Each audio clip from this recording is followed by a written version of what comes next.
Hello प्यारे दोस्तों, नमस्कार। कैसे हैं आप लोग? उम्मीद करते होंगे आप लोग मस्त होंगे, स्वस्थ होंगे और अपनी पढ़ाई में व्यस्त होंगे। तो आज हम पढ़ने वाले हैं। अभी तक हमने क्या पढ़ा? अभी तक हमने हिंदी में गद्य के 3 वेरी इंपॉर्टेंट जीवन परिचय पढ़े। पहले मैंने क्या पढ़ा? आचार्य रामचंद्र शुक्ल को पढ़ा, फिर जयशंकर प्रसाद को पढ़ा, फिर डॉक्टर अजय प्रसाद को पढ़ा। आज हम पढ़ने वाले हैं पद्य के पहला इंपॉर्टेंट जीवन परिचय, जो आपके बोर्ड पेपर में हर साल पूछा जाता है, इस वर्ष भी पूछा जाएगा।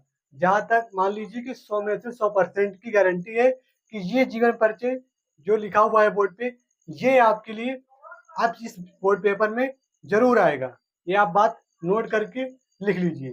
तो आइए समझते हैं इस जीवन परिचय को। देखिए, सूरदास का जीवन परिचय वेरी इंपॉर्टेंट है। सूरदास का जीवन परिचय, अगर आप कक्षा 10 के छात्र हैं, कक्षा 10 में इस बार बोर्ड पेपर देने वाले हैं, बोर्ड एग्जाम देने वाले हैं, तो आपके लिए ये मोस्ट इम्पॉर्टेंट क्लास होगी। तो इस क्लास को कोई बच्चा मिस नहीं करेगा, ध्यान से सुनेगा हमारी बातों को और समझेगा। तो आइए देखते हैं बिल्कुल आसान और ट्रिक के माध्यम से कि आपके लिए सबसे कम और बढ़िया पूरा पूर्ण जीवन परिचय। ठीक, तो आइए समझते हैं, बातों को सुनते हैं। तो सबसे पहले देखेंगे सूरदास। ठीक है, वेरी इंपॉर्टेंट है भाई, छोड़ना नहीं है इसको। अगर छोड़ दिए तो आपको बहुत दिक्कत हो जाएगी। आपने इसको अगर छोड़ दिया तो बहुत प्रॉब्लम हो जाएगी। तो क्या है, वेरी मोस्ट इम्पॉर्टेंट है, इसको आपको याद करके ही जाना है। बोर्ड हो या प्री बोर्ड हो या अर्धवार्षिक हो या तिमाही हो, कोई भी परीक्षा हो, हर एक परीक्षा में जीवन परिचय पूछा जाता है। आपका यदि अर्धवार्षिक परीक्षा होने वाली होगी स्कूलों में, तो ये आपके लिए मोस्ट इम्पोर्टेंट साबित होगा। देख लेना कि आपकी जो आपका पेपर आएगा उसमें जरूर रहेगा। ये ना रहे तो अब मैं पढ़ाना छोड़ दूंगा, मेरी गारंटी है। देखिए, आ जाइए। तो जीवन परिचय, कक्षा 10 के सभी छात्र जितने भी हैं, छात्र छात्राएं, इसको ध्यान से सुनेंगे। तो अष्ट छाप के सर्वश्रेष्ठ कवि, अष्ट छाप के सर्वश्रेष्ठ कवि श्री कृष्ण भक्त सूरदास का जन्म, कृष्ण भक्त सूरदास का जन्म 1478 ईस्वी में दिल्ली के निकट सीही नामक ग्राम में हुआ था। कहाँ हुआ था भाई इनका जन्म? कब हुआ था? तो इनका जन्म 1478 में ईस्वी में दिल्ली के निकट सीही नामक ग्राम में हुआ था। लेकिन कुछ लोगों ने क्या बताया, जो हमारे कुछ विद्वान लोग थे, तो कुछ विद्वान इनका जन्म उत्तर प्रदेश के आगरा जिले के रुकनता नामक गांव में मानते हैं।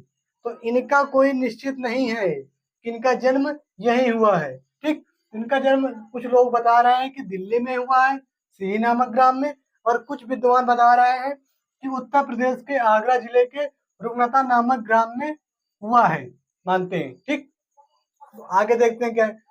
सूरदास जन्म से ही, जन्म जन्म अंध थे, मतलब जन्म से ही अंधे थे या नहीं? ठीक, थे या नहीं, इस बात पर चर्चा हुई। कुछ लोग कह रहे थे और कुछ लोगों ने कहा नहीं थे। तो आपको लिखना है कि सूरदास जन्म अंध थे या नहीं। इस संबंध में अनेक मत थे, मतलब मैंने बताया ना आपको कि कुछ लोग मान रहे थे कि ये जन्म से अंध नहीं थे, और कुछ लोग मान रहे थे जन्म से ही अंध थे। तो आइए देखते हैं आगे। ये बचपन से ही विरक्त हो गए थे, मतलब अपने इनके परिवार में अपना कोई नहीं था, सबसे ये हाथ धो बैठे थे। ठीक है, विरक्त मतलब होता है कि किसी का ना होना, हो गए थे। और जब भाई कोई बंदा अकेले अकेला रहेगा, उसके आगे पीछे कोई नहीं है, तो उसका जहां मन होगा वो वहीं जाकर बैठेगा, उसकी जहां इच्छा कहेगी वो वहीं जाकर बैठेगा। ठीक, तो उन्होंने क्या किया, इन्होंने और गाँव हाट में रहकर विनय के पद गाया करते थे। किसके पद गाया करते थे? गाँव हाट में रहकर विनय के पद गाया करते थे। ठीक, किसके पद? विनय के पद गाया करते थे। तो उसके बाद क्या हुआ? गाँव हाट कहाँ पर है? तो गाँव हाट वृंदावन और मथुरा के बीच स्थित है। गाँव हाट वृंदावन और मथुरा के बीच स्थित है। तो देखिए, एक बार वल्लभ आचार्य गाँव हाट पर रुके, भाई रास्ते से गुजर रहे थे वल्लभ आचार्य, तो वो कहा गाँव हाट पर रुके। वल्लभ आचार्य जी ने इनको कृष्ण जी लीला गाने का सुझाव दिया। मतलब इन्होंने कहा कि आप विनय पद गा रहे हैं, तो इससे बेहतर रहेगा कि आपके लिए कि आप कृष्ण जी का लीला करिए, कृष्ण जी की जो रचनाएं हैं, लीला है, वो आप करिए। तो उन्होंने सुझाव दिया। क्या सुझाव दिया? वल्लभाचार्य जी ने इनको श्री कृष्ण लीला गाने का सुझाव दिया। ठीक है, ठीक है। उसके बाद ये वल्लभ आचार्य शिष्य बन गए थे।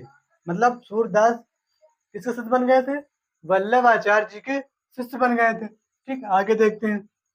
और कृष्ण जी की लीला का गान करने लगे।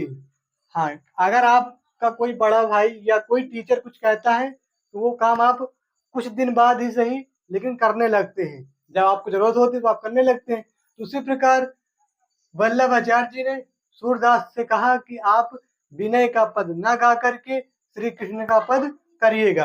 तो चलिए ठीक है, आगे देखते हैं। आ जाओ, इतनी बात समझ में आई होगी। लीला का गान करने लगे। इनको गोवर्धन पर बने श्रीनाथ जी के मंदिर पर कीर्तन करने के लिए रख लिया गया। कहाँ पर रख लिया गया? श्रीनाथ जी के मंदिर पर कीर्तन। आपने कीर्तन सुना होगा, देखा भी होगा कुछ लोगों ने। तो वो क्या करने लगे? कीर्तन करने लगे। अब वल्लभाचार्य के पुत्र विठुलनाथ, ठीक है, वल्लभाचार्य जी के पुत्र विठुलनाथ अष्टछाप के नाम से सूरदास सहित 8 कृष्ण भक्त कवियों का संगठन किया। मतलब विठुलनाथ ने सूरदास को लेकर आठ कृष्ण भक्त जी का एक संगठन किया। ठीक है, किया। उसके बाद ये सब इन्होंने इतना कार्यक्रम किया। इन्होंने श्री कृष्ण का लीला गान कीर्तन सब किया। ठीक, फिर उसके बाद अंत में क्या हुआ? इनकी मृत्यु 1583 ईस्वी में हुई थी। कब इनकी मृत्यु हुई थी? 1583 ईस्वी में इनकी मृत्यु हो गई थी। आप समझिए ये कि आप सिंपल सी भाषा में अगर याद रख सकते हैं तो याद कर लीजिए। श्री कृष्ण का जन्म 1478 ईस्वी में दिल्ली के निकट सिही नामक ग्राम में हुआ था। ये जन्म से ही अंधे थे, जन्म से ही अंधे इनको बताया गया था। उसके बाद इनको ये क्या करते थे? विनय के पद गाया करते थे। और उसके बाद वल्लभाचार्य जी से इनका संपर्क हुआ तो वो गांव घाट में जाकर इनका पद सुन रहे थे, विनय पद सुन रहे थे। तो इनकी क्या थी? स्वर बहुत अच्छी थी। इसलिए वल्लभाचार्य जी ने इनको कहा कि आप विनय का पद ना गा करके श्री कृष्ण के पद गाइए। तो फिर वो गाने लगे। फिर मंदिर में कीर्तन करने के लिए रख लिया गया। ठीक है, फिर इनको अष्टयाम में भाग दिया गया। उसमें इन्होंने अच्छा किया। फिर इनकी मृत्यु हो गई। कब? 1583 ईस्वी में। फिर उसके बाद अब हमें एक या दो रचनाएं लिखनी है। तो प्रमुख रचना है जो आपके लिए प्रमुख रचना है सूर सूर सारावली और साहित्य लहरी आदि।